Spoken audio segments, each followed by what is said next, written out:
Daytona. No, this is last year's Daytona 500, pretty much. Yeah, I ain't paying money for liveries, but nonetheless, welcome to the final NASCAR Heat 3 Special Tape. We're doing the Daytona 500 because it's the beginning of this season, and you know what, at least it's relevant. I did the Daytona 500 last because all the videos were sort of leading up to the Daytona 500. I think all those like speed weeks or something, and this is the grand finale being the first thing. Whatever, don't think about it. Because what's to think about is the racing, because there's gonna have to be a bit of strategy for this.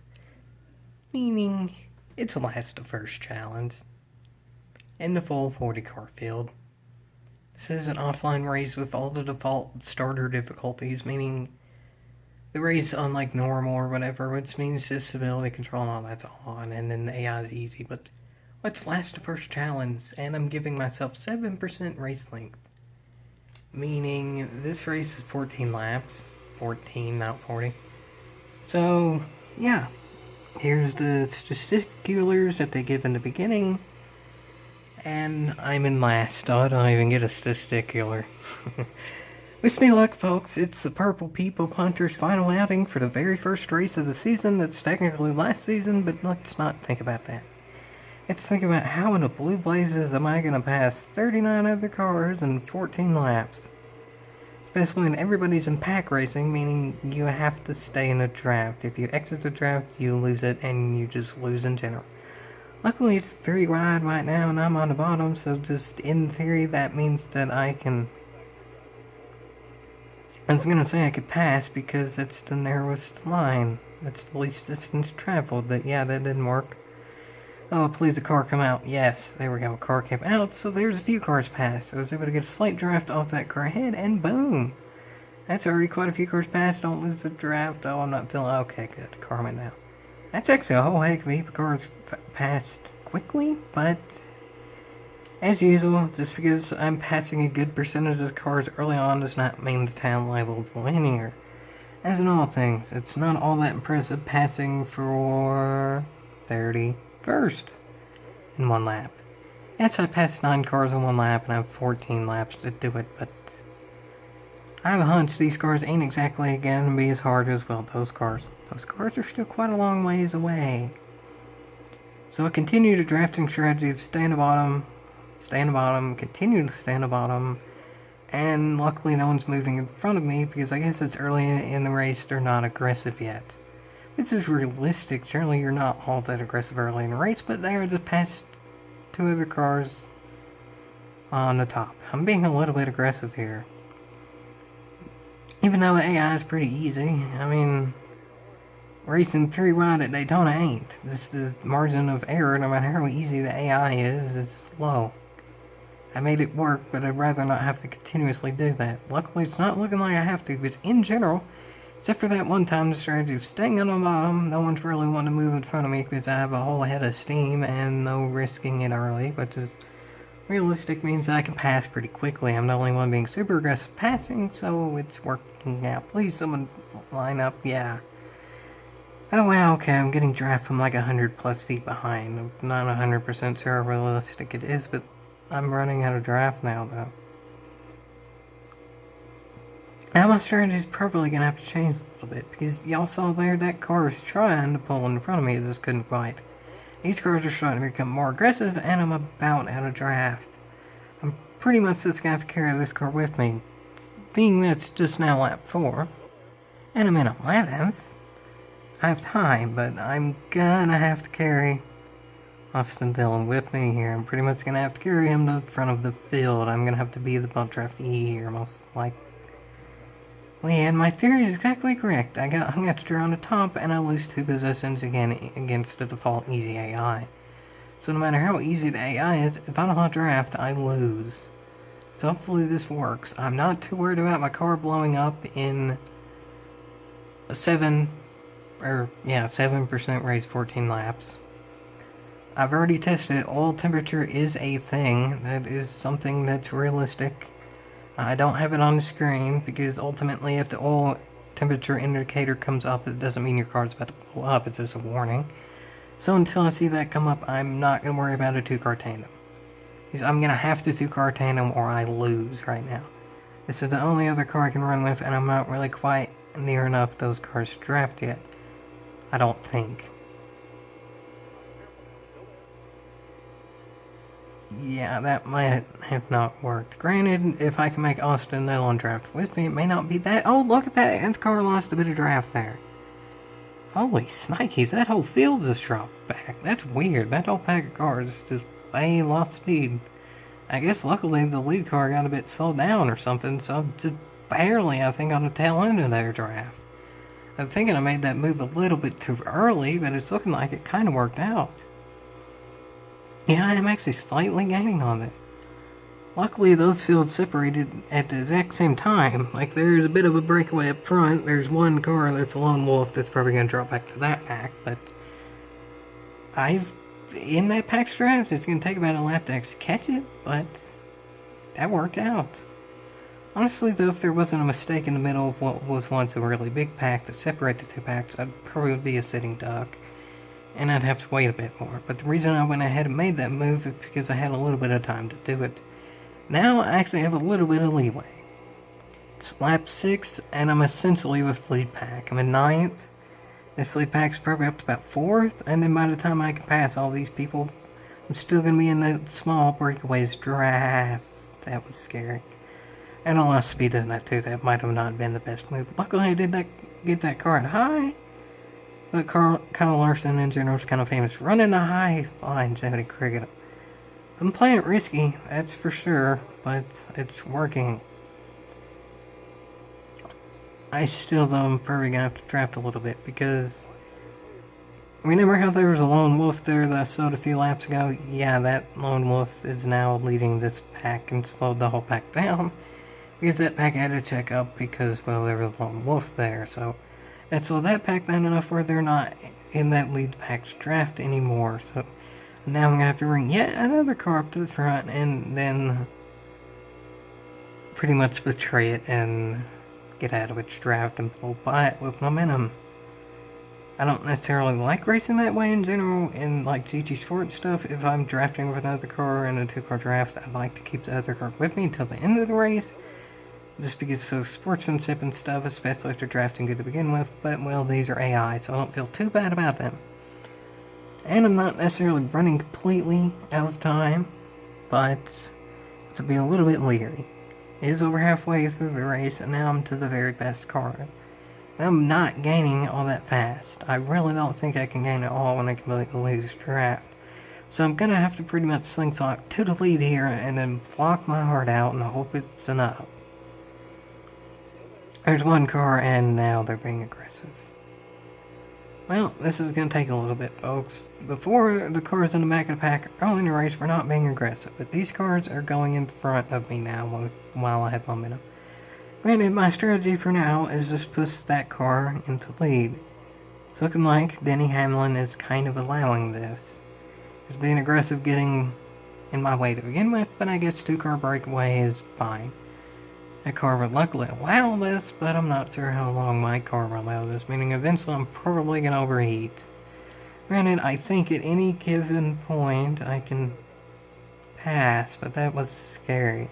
I don't even really think that was my fault. I think that was AI messing up a little bit there. It looked like it just barely clipped the inside barrier there, meaning when the banking ends. That slowed us down. I'm going to have to get out of this draft soon, and my car's going to blow up, so things to consider. I'm barely even going to get this pass done. There's no way that the rest of the pack isn't going to catch up, is there? And the rest of the pack is essentially caught up. Yeah, I'm in the lead. This is looking fine, but I'm now the sitting duck unless I can block everyone, and that car's a whole heck of a heap of running. I'm not liking this. I think if it's just 2 cars, I'm fine, but if those 2 cars, and they will, because eventually one of them is not going to be in a draft, like 1 and 2 forever isn't going to have a draft, so eventually the cars behind will catch up. Eventually it's going to be blocking a whole heck of a heap more than just 2 cars. For now, I'm not that worried, but now ain't the end of the race. Yeah, see, that one car's already out of draft and it's dropping back a lot. I'm about to have a whole heck of a heap of cars on my back bumper in about a lap. Right when it's getting down to the nitty gritty, when everyone's going to be racing aggressively. Hopefully I'm just good at blocking. For now, I'm the sitting duck. Granted, I have a car behind me that's sort of kind of bump drafting. Not completely bump drafting, but we are gaining speed from each other's existence, but it's not going to be nearly as much as Big Pack. Granted, 2-car breakaways early in the race worked to catch the big packs, but now that everybody's being more aggressive and more focused on winning the race, everybody in general is going a bit faster, and this overall has more of a purpose to do so. Thus, the 2-car breakaways don't make much difference now. The lead pack will ultimately catch up now, I can pretty much guarantee, especially now that I've caught third place's draft completely. So that's even more of a pull for them. I'm essentially running out of time here. I can do two things. I can either go to second and hope I can slingshot correctly, or just continue to block. I'm gonna go with my GT Sport things, monters, and go with I don't want to be in the middle of a pack. If I can be leading the race, that's what I'm gonna do. But in NASCAR terms, it's really not what you want at Daytona. A lot of times, if you're leading the race in the last lap, you might very well get passed. You might not, but a lot of the times, if you don't get passed on last lap, it's because there's two trains of cars. Meaning there's not enough room for anyone to truly do anything, or they're going to get freight trained by one of the other train of cars. When it's all single file, that means a lot of people have a good reason to pass, because there's room to.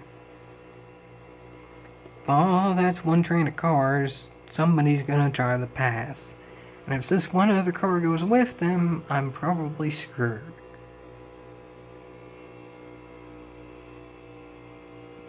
Now's the time in which they're gonna be doing this. I'm just on the bottom, and if they're gonna pass me, they're gonna have to go a long ways, but they're definitely linking up. I think they may be too far out, but I'm still going to have to block a little bit, because this is going to be where second's going to be trying to make it pass. Second is actually dropping back to get momentum on me. Second's looking like it's going to make one more big last-ditch effort, and I'm just going to have to block correctly. It's going to come down to pretty much one block. It's looking like second is going to try to pass on the high side. They can't pass on the low side because I'm on the low side, so luckily they didn't have enough momentum, and I got the win. Luckily, the rest of the pack just didn't quite catch up in time. Ultimately, because third place just wasn't really holding the most momentum, it worked out. If that was a 16 or 17 lap race, the other pack would have caught up, meaning the main pack with the majority of cars. That would have been a problem, but this luckily wasn't. So therefore, it was a successful last to first challenge to cap off NASCAR Heat 3. As I said in a previous video, NASCAR Heat 3 is far from the best game, but it's the only NASCAR game available. Even though they don't really have competition, it could be a lot worse. So whatever, in this free version I had enough fun to say that I don't regret playing a free game. If you regret playing a free game, the game must be pretty terrible, or you have some pretty messed up standards. So whatever, there you go. My speed rating going last to first is a 94. I don't really know what I would have had to have done to get 100 there, but nonetheless, let's cap it off here with some highlights and cinematic view, and just enjoy that was actually successful last first challenge. Am I surprised? Kind of. I don't really know for sure. Supposedly this is adapted AI on a default difficulty, meaning easy. So at the beginning, yes, they were easy, but they did adapt pretty quick. By the end there, I had a car hounding me the entire time. I couldn't break away from one other car. Luckily, there was that third place car that did break away from us two, so therefore sort of kinda slowed down the rest of the pack coming. So, luckily that worked out. Again, if this was any longer of a race, I'd have been a bit worried, but whatever. I got there in time, and the reason I made the race as short as it did, because I wanted it to be a challenge getting the last first. I actually got the first quicker than I figured I would. As I said, I was lucky with how that pack broke up in general about midway through the race. So I was able to get a 2-car breakaway and get away from that 2-car breakaway enough, like become the lead car in that 2-car breakaway just in the nick of time to catch their draft. If that wouldn't have happened, it probably would have came down about lap 11 or 12 before he got the lead. And then the pack definitely would have been there, because by then they would have had time to form without 2 cars breaking away. Because if it would have just been Denny Hamlin up there would have been another car breaking away from him, thus he would have been in that pack too. So if I wouldn't have been able to move up there as quickly as I did, it definitely would have came down to a wire. But luckily stuff ended up going my way about mid-race to where I didn't have to worry about it too much. That worked out pretty good, and yeah, it didn't end up being the most competitive, but that's how some NASCAR races are. It's a really close finish, but overall the leader in general, the more worry is about what could happen among the other cars than the leader actually messing up. I did everything I needed to do and it worked out fine, but if some other cars did some other things, there would have been some worries. That's actually pretty realistic in NASCAR. Sometimes in Daytona, the lead car can stay the lead car for the last few laps of the race. But sometimes they don't. Luckily, this was the sometimes where I did, but well, there you have it, folks. As y'all can see, this is the exact situation I was explaining in the middle there. I was just barely getting to the front in time, in front of this pack, to get a breakaway. It ultimately led to my win. Final few clips here will go through and then I'll end it, and this seems as good of a way as any to end it. NASCAR Heat 3 in general is a pretty good game to specialty, because online or offline it's 40 cars. There's a lot of things that can happen with 40 cars, even with the most basic of physics for nowadays. Even without crazy looking damage, it's still fun. If I was playing NASCAR 8 right now, would I be having more fun, and could I do last first challenge, and would there be damage? All those are yes, but this is a new game, so I figured I'd go ahead and analyze it anyway, and this game just frankly doesn't have as big of a budget as those previous games did, and those previous games are actually EA Sports. I never thought I'd say this, but EA Sports has done some things right, and in hindsight, looking at it now, we're kind of seeing it. They're having some modern successes, like Apex Legends and Burnout Paradise Remastered, and in the past, they just downright were successful. The old NASCAR games, in hindsight, are looking pretty big and good, and there are a lot of good old games too in the PS2 era, and that might be the next thing to analyze. Analyzing EA Sports. Yeah, that's looking like it could be a lot of negatives, but let's just see, folks. Let's just see. But for now, well, y'all saw this, and I hope y'all enjoyed it. And, well, we'll be seeing some other stuff with some other games that may be in sort of the same genre as this game, and some others as well. This is reveal. Let's see if the EA Sports thing is. Maybe, but for now, yeehaw.